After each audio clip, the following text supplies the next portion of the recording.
Hello दोस्तों, हम सीखेंगे संख्या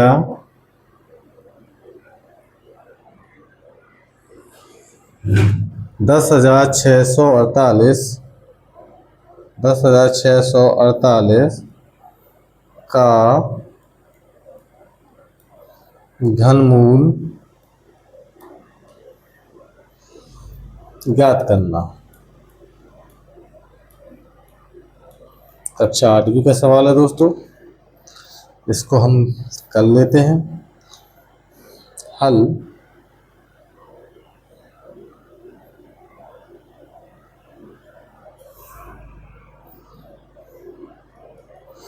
संख्या दी हुई है 10,648।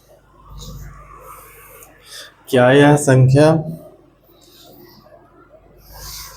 एक से विभाजित हो सकती है? जी हाँ, लेकिन एक से विभाजित करने से कोई मतलब नहीं है, क्योंकि वही संख्या प्राप्त होगी। हम दो से विभाजित करते हैं और प्रयास करेंगे कि ये कहाँ तक विभाजित होती है। चलिए इसका हम लाइन खींच लेते हैं स्केल की सहायता से या कॉपी की सहायता से। संभवतः इसके गुणनखंड 4-5 तो बनेंगे ही। हम इस प्रकार से सिस्टमेटिक जमा लेते हैं। 2 से हम भाग देते हैं, 2 पंचे 10, 2 तिया 6, 2 दूनी 4, 2 चौके 8। आखिर में सम संख्या आ गई। इसका मतलब यह है कि 2 से विभाजित होगी ये। 2 दूनी 4, 1 बच गया, 2 छिंग 12, फिर 1 बच गया, 2 छिंग 12, 2 दूना 4, अंत में फिर 2 आ गया। 2 से विभाजित होगी, 2 एकम 2, 2 तिया 6, 2 तिया 6 और 2 एकम 2। अब यह संख्या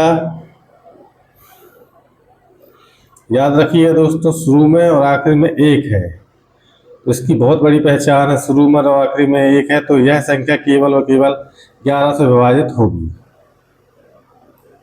तो चलिए हम 11 से विभाजित करते हैं इसको।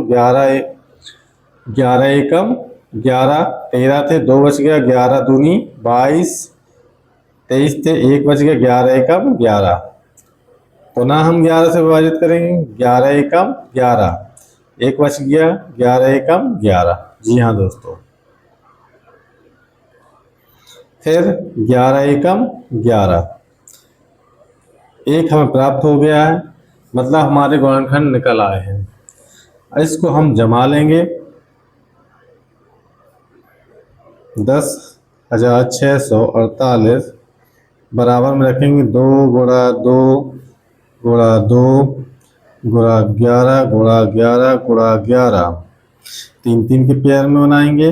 जी हाँ, घनमूल में 3-3 के पेयर ही बनते हैं।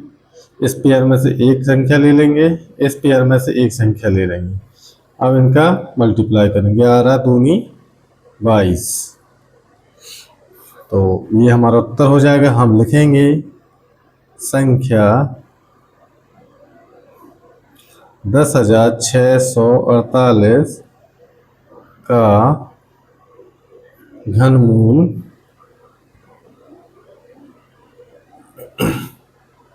22 है।